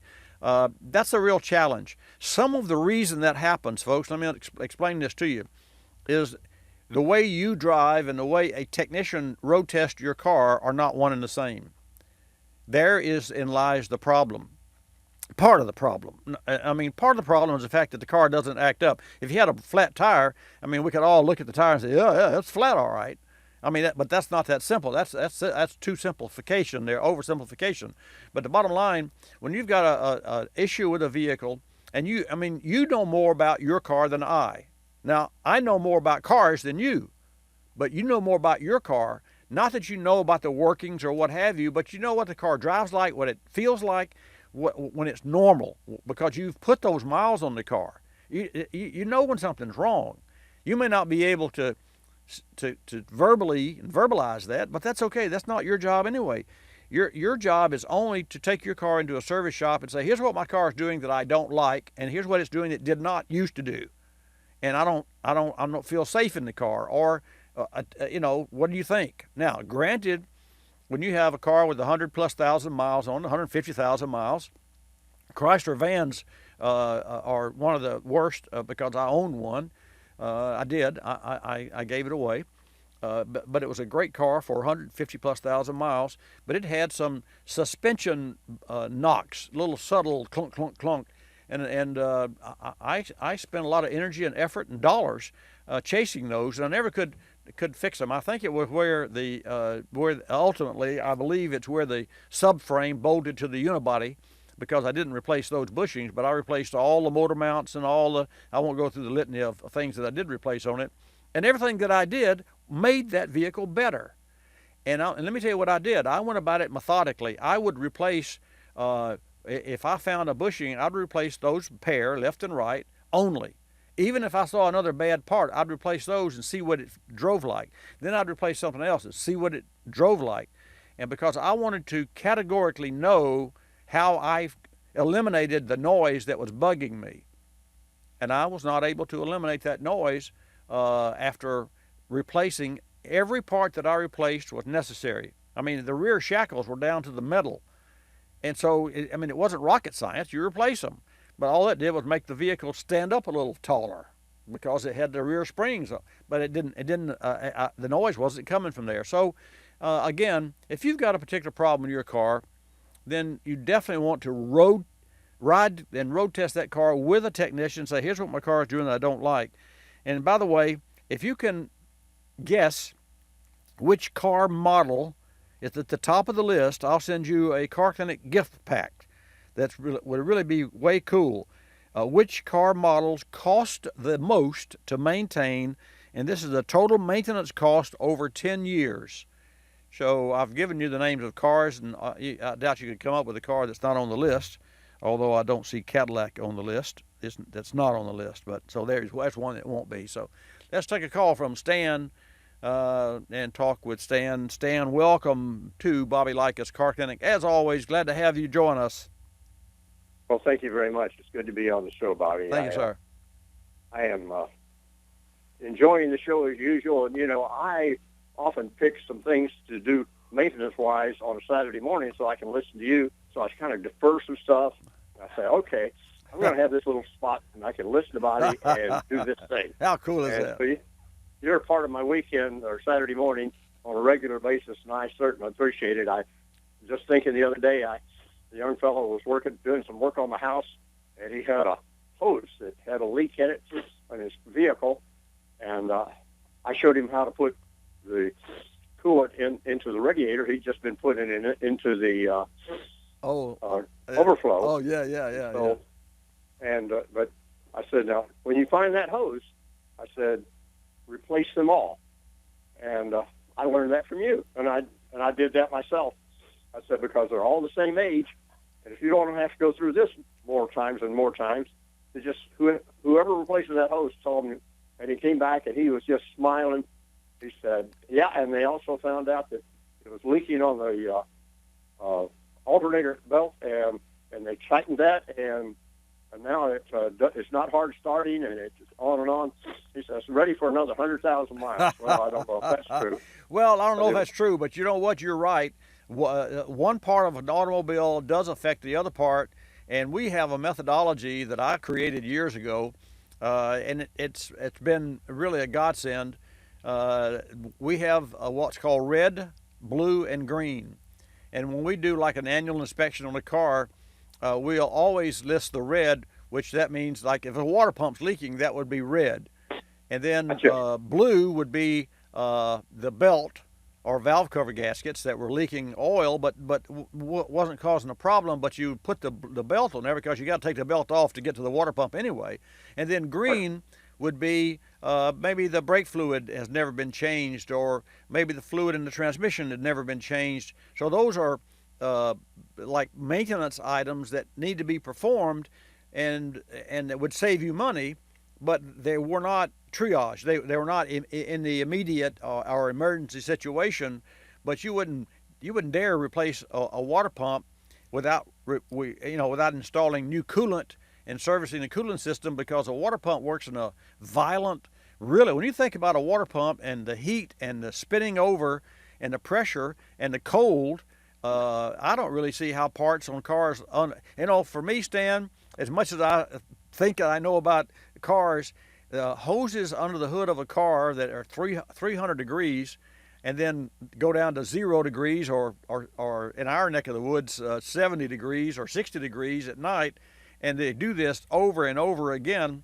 I had a gentleman on from Stant one show, and he talked about what opens and closes 30,000 times on your car.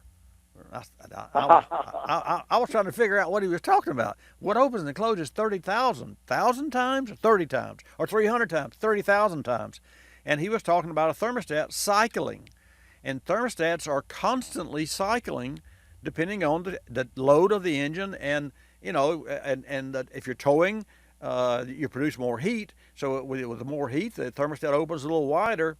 And so I just thought that, I was thinking like open a door, go in, close a door. But that's not what thermostats do. They open and close for sure, but they're always moving wider open or moving closer shut, because that's what the engine demands. So the 30,000 times, and to that end, so now anytime we do a water pump, we always replace the thermostat. If at all possible, and sometimes that with newer cars, that's adds a great deal more expense because of the way they're designing thermostats these days. And by the way, their thermostats, you'll be interested to know, are electronically controlled or electronically assisted, electric assist. And I won't go into that. That's for another show. But anyway, did you have a question this morning? And I'll turn the mic back to you. Sorry about that. Yes, I do. I've got a brand new CX-5 from Mazda, the little CUV, and it is a delightful car. Wow. I have I did a lot of research, as you probably would guess, before I bought it, and I'm thrilled with every aspect, especially that 6-speed automatic just does a tremendous job. And it will tow 2,000 pounds, so I put a hitch on it, and a custom hitch that I ordered, and I got the wiring diagram. Right. And in order to wire for the trailer hitch, you have to remove some body panels to get to the brake lights and tail lights. Right. And I've been doing this stuff for a long time, but removing these body panels, I just don't see the key to remove it. I got a body panel remover kit this morning. You got any clues as to sources or what should I look for to remove these body panels on the rear of this vehicle? Well, you say body panels, you're talking about the interior covers, right? Correct. Yes. No, they're all different. And you've got a 16, CX-5, so they're all of those vehicles are just different. as a rule, door panels and body panels use a mushroom plastic pop. And so you line it up and you just push it on and it pops on. Now when you go to pull it off, and when I first got my new Jag, I ordered the illuminating package, which meant that the air conditioner vents had halo lights that glow at night that are quite beautiful. It meant that the deck lid had a step plate. It meant that all of the 4 plates on the car, and that's the step plate when you go to get in, were stainless, but they had the inscript Jaguar, and that would light up at nighttime or anytime you open the door. Well, wouldn't you know, the left rear door didn't have the light. The factory installed a plain one rather than the right one. And so I called the dealer, and they were nice enough to send me one, and I had to just send them the old one back. And the chore was up to me to get that step plate off because there were no screws holding it on. And so I pulled up on it, but I didn't want to bend it. And so ultimately, what I did, because I had another new one, was I just said it's got to come off. So I snatched it off. Well, now understand. I'm not advocating that you snatch panels off. But I'll tell you the rest of the story when I come back. You stay right there, and folks, 888 Car Clinic is the number. Jan will take your call if you know how to get the panels off your new Mazda. Call us, 888 Car Clinic. This vehicle maintenance spotlight is brought to you by O'Reilly Auto Parts. Are your brakes making a high-pitched screeching sound? Do they seem less responsive? It's probably time for some new pads and rotors. Stop by O'Reilly Auto Parts for the Spring Break Deals event. You can take advantage of O'Reilly's Do It Right rebate and get a $20 gift card by mail when you buy a set of Brake Best Select pads and a pair of rotors. Offer ends March 29, 2016. O'Reilly Auto Parts. Better parts, better prices every day. O'Reilly. If your vehicle isn't stopping like it used to, visit O'Reilly Auto Parts for the Spring Break Deals event. Take advantage of O'Reilly's Do It Right rebate and get a $20 O'Reilly gift card by mail when you buy a set of Brake Best Select pads and a pair of rotors. O'Reilly Auto Parts. Better parts, better prices every day. Limits apply. See store for details. O'Reilly Auto Parts. You're listening to Bobby Likis Car Clinic. You can call them used. You can call them previously driven. You can call them anything you want. The point is somebody, maybe even a dozen somebodies, owned the car before you did. And before you put down your hard-earned dollars for the car, you deserve to know exactly where it's been. Get a vehicle history report from Carfax.com. They'll give you the real history of any used car. Visit CARFAX.com. or ask your dealer for a Carfax report. Don't buy a used car without Carfax.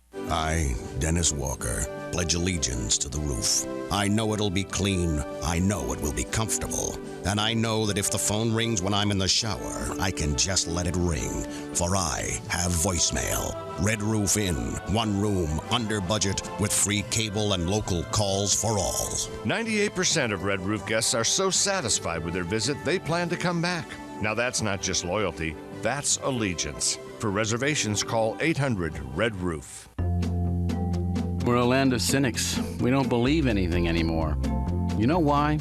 Because we've been told we've won $1 million, that it's new and improved, that it slices and dices, that our favorite singer is still alive, that we'll be prosecuted if we cut off the tags, and of course that everything is backed with a 100% money-back guarantee. So when we hear the words customer service, we don't believe it. Travelocity isn't surprised if you're a little skeptical when they say they have excellent customer service, and that there's actually a pleasant face behind this website, a living, breathing person with a supercharged computer full of answers.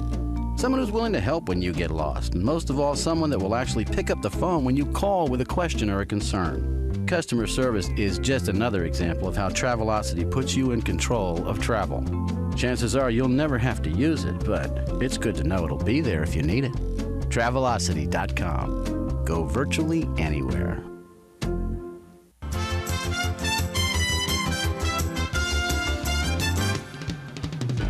And now back to Bobby Likis Car Clinic and your host, Bobby Likis.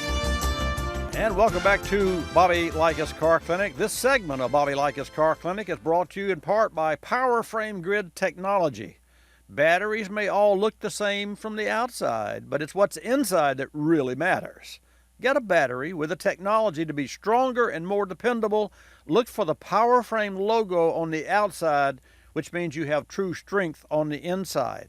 And folks, go to powerframe.com. You'll see there a comparison between a regular grid, the book mold grid, and the Power Frame Grid technology, so that you can indeed understand why not only do we use these batteries and offer them to our Car Clinic customers, but also I promote this battery right here on Bobby Likis Car Clinic. That's powerframe.com. We're talking with Stan about cars. And Stan, so I'll finish my story, then I'll turn the mic back to you. You'll appreciate this. Now, here I have a box with a new step plate, and I looked at the step plate, and it had the right one because it had the clear plastic logo script Jaguar, and then I could turn it upside down and see that there were no screws, but in the box there were some plastic retainer clips, and these clips are like mushroom pucks. And so I knew that it was a question of, that's what held this on there. You push them in. But how do you get them out? And of course, if you use a screwdriver, and I was trying to think, well, I don't want to scratch the old one when I'm getting it off, and I certainly don't want to bend it. So if I used a screwdriver to go in from the underside and prized it up, or a tool to prize it up, I could force a dent in it from the underside. So I was concerned, but I could pull it, and it would yield on the exterior. So I put my fingers under it as far as I could, understanding there's carpet there and the door frame itself, and then I pulled, and I could tease it. I could get it to relax, but it wouldn't come up. So I finally said it must come off, and I pulled it off, and it went pop, and it just came off, and I didn't damage it. And in fact, I think I know why it had the wrong step plate on it to start with, because when I pulled it off, I saw along the frame rail of the car, which you can see down in the group, there were hundreds of wires that were going from the front of the car to the back of the car, that were located underneath that step plate. And one of those wires had come out of its loom. And this was a very, I think the gauge must have been a 22 or 24. They're 5-volt reference wires, so they use real small wires in cars these days. One of those wires wasn't down in the groove. It was actually caught between the mounting platform above of the step plate and the step plate, so that eventually people, if they stepped on the step plate getting in and out, would have pinched that wire.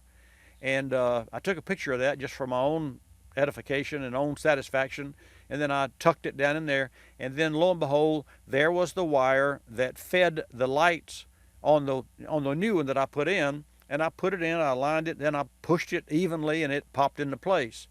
So I would imagine, getting back to your original question, is how the body panels come off, that those panels are made similarly, that they have plastic pops. The challenge with that is what you could do is you could possibly break one of those things, and sometimes, and we had a door panel in here last week where Johnny had to pop the door panel, but to get the door panel off of the top of it, where the door panel armrest is, where the window is. Yes. He popped the panel loose, and he could lift the back of it. He couldn't lift the front because there was a speaker in that area. And even my car has a speaker on the front door panel, and there's no room. And you can't remove the speaker because the speaker is part of the framework that's underneath the panel. So you've got to get it back together, you've got to slide it in under there, and then put it down over the rest of the car frame, and so there was a trick. It's always easier once you've done one to do the rest. So I think that for you, it's probably worth a visit to the dealer, and just walk back and talk to, and just tell the service guys, hey, I have a question for one of your techs. You know, could I speak to one of your techs? And you bought the car locally, I presume.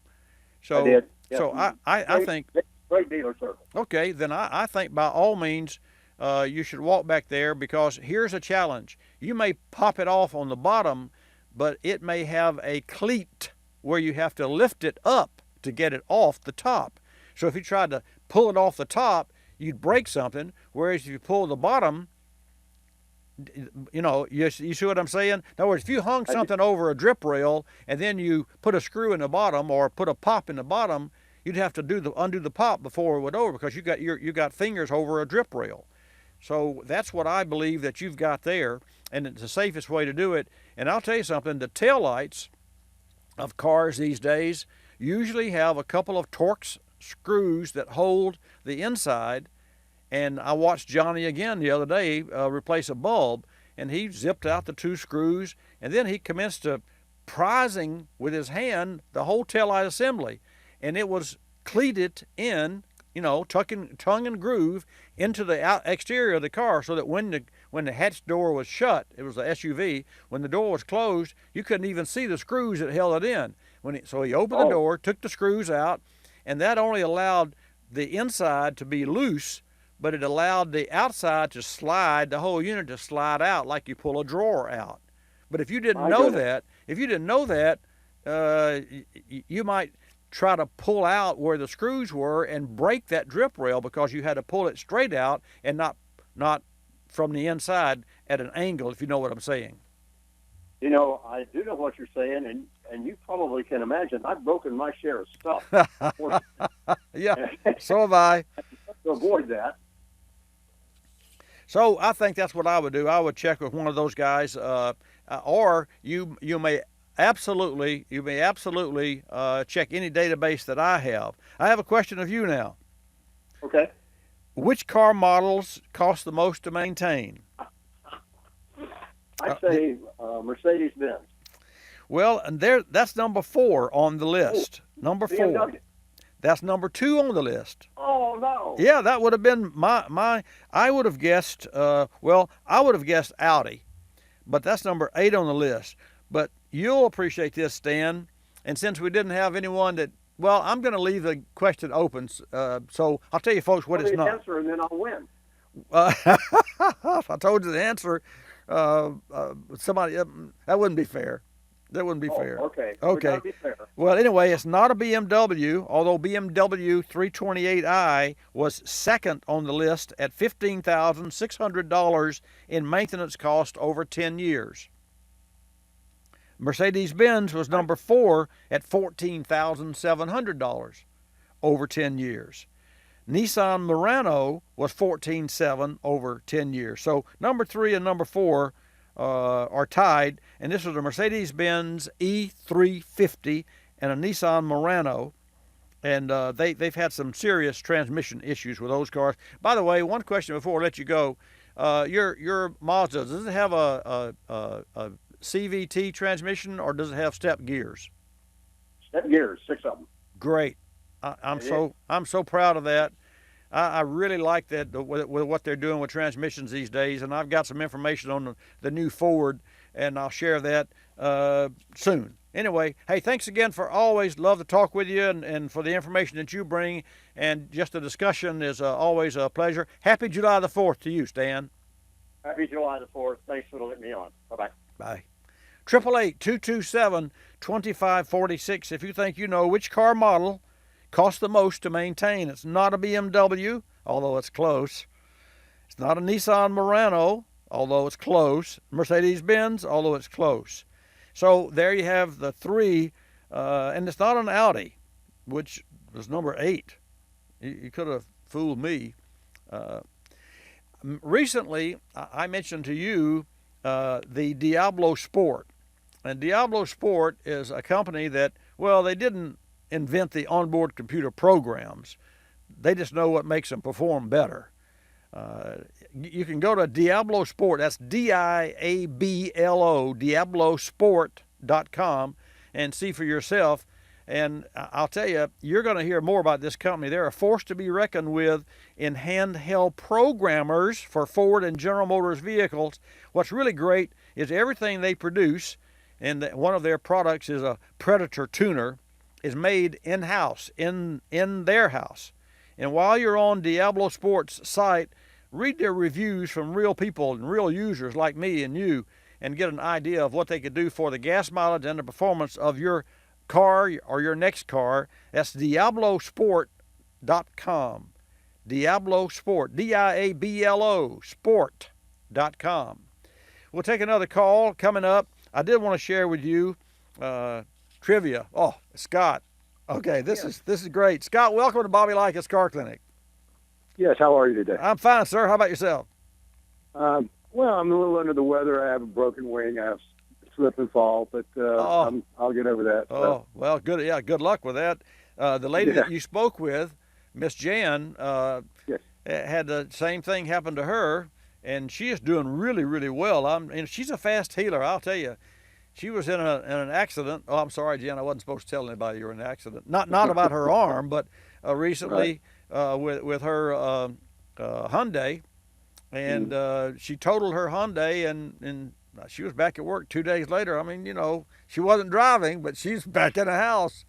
So anyway, I'm glad you'll be on the mend. So you think you have an answer? The Subaru, you said, right? Yeah, that's right. Yes. Actually, that's number 10 on the list. No kidding. Yeah. I thought I had that right. Well, and Subaru was number 10 at $12,200 over the 10-year period. And the first place, I won't mention the name so that someone else can call in.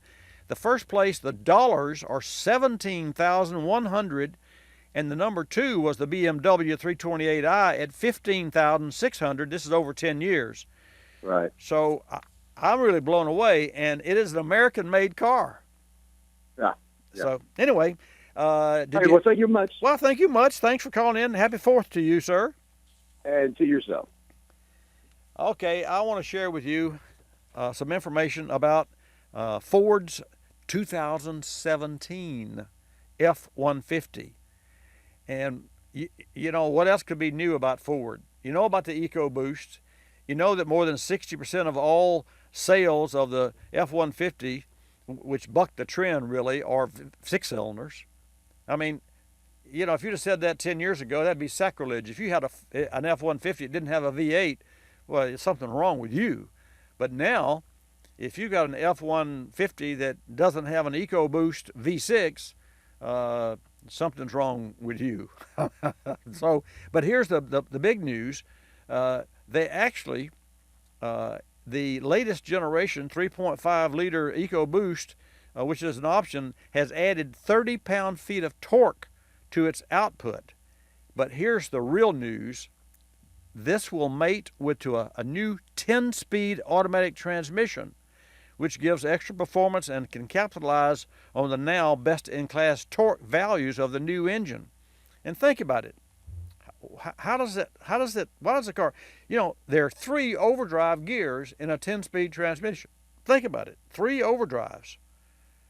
And years ago, when cars first had a standard overdrive, and that was a unit that bolted onto the back of a standard transmission, those cars came with a lower gear ratio. And I remember that my dad had a Ford with an overdrive, and it was a 6-cylinder. And of course, everyone else had the flathead V8. His 6-cylinder was faster than the V8. Why? Because it came with a 411 gear, which made it faster off the line because it was a lower, the higher the number, the lower the ratio. And he had a 411 gear, and then he got gas mileage because he could put it into overdrive. And this 10-speed Ford has 3 overdrives, 450 pound-feet of torque out of a 3.5 liter engine. That is unbelievable. And I'll tell you how unbelievable it is. My Viper, with its 10 cylinders, normally aspirated, so it doesn't have a blower or a turbo on it, my Viper has 450 pound-feet of torque, standard, and it's just loaded with like a bear. And here's a V6 Ford, 3.5, Mine has 488 cubic inches. This is 3 of 6 is 18. This has 200 cubic inches, a little more than 200 cubic inches. And it's got the same torque as a Viper? Really? That's what technology is providing us today. Let's take a call from Chad. Chad, welcome to Bobby Likis Car Clinic. So, you think that you know which car model costs the most to maintain? I'm afraid I own it, Bobby. Well, I mean, particularly when you say this is an American manufacturer, I thought I've got to have at least a 50% chance here, which provoked me a question I was contemplating on calling because listening to you over the years, I know you've had a town and country, and you really discouraged me when you told me all the work you did and still couldn't figure it out. But the first guest says I'm going to go with the Chrysler Town and Country. Well, that's the wrong answer, but I'm going to give you the prize, and I'll tell you why. The right answer is a Chrysler Sebring. Oh, okay. And that Chrysler family. Same family. The Chrysler Sebring at $17,100, then followed by the BMW 328i at $15,600. Stay on the line. Let's put Chad back on hold. And next week, same time, same channel. I'm Bobby Likis. Likis, you'll love us. Bobby Likis Car Clinic. Bobby Likis Car Clinic is a copyrighted presentation of Car Clinic Productions Incorporated and may not be reproduced or rebroadcast without the express written approval of Car Clinic Productions Incorporated.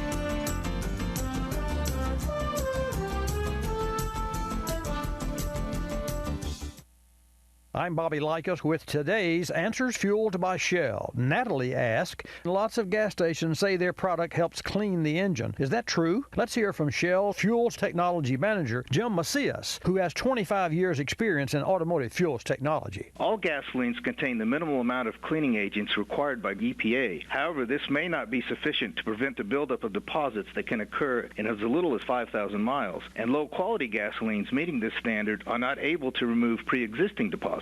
Shell nitrogen-rich gasolines contain significantly more cleaning agents than required by EPA, 5 times more in the case of Shell V-Power, in order to clean and protect intake valves and fuel injectors from gunk that is left behind by low-quality gasoline. All 3 grades of Shell nitrogen-enriched gasolines can begin removing gunk with the first fill and, when used regularly, can protect intake valves and fuel injectors from future gunk. No other gasoline protects better. For more information about Shell nitrogen-enriched gasolines, go to shell.us/on the road.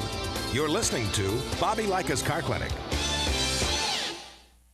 P. Ricey Outfitters, I'm Tina. How can I help you? I'd like to place an order. Great. Which item? The cotton roll neck sweater, large. Okay. Periwinkle, Loden, or caramel? The caramel, please. The what? I'd like it in caramel. Oh, the caramel? Yeah, that's what I said, Tina. Actually, you said caramel when it's pronounced caramel. Can't we just call it yellow? No. Everyone knows the best part of a Milky Way. They just don't know how to say it. After all, it's our caramel. It's caramel. Ugh, that makes a Milky Way great. You start my morning, you stir in my soul, you warm my heart, make me feel whole. Your aroma calls me, it starts my morning. Happy morning, your name is Folgers Mountain Grow. Now you're here, your aroma helps me wake, and the day is mine to take. The best part of waking up is Folgers in your cup.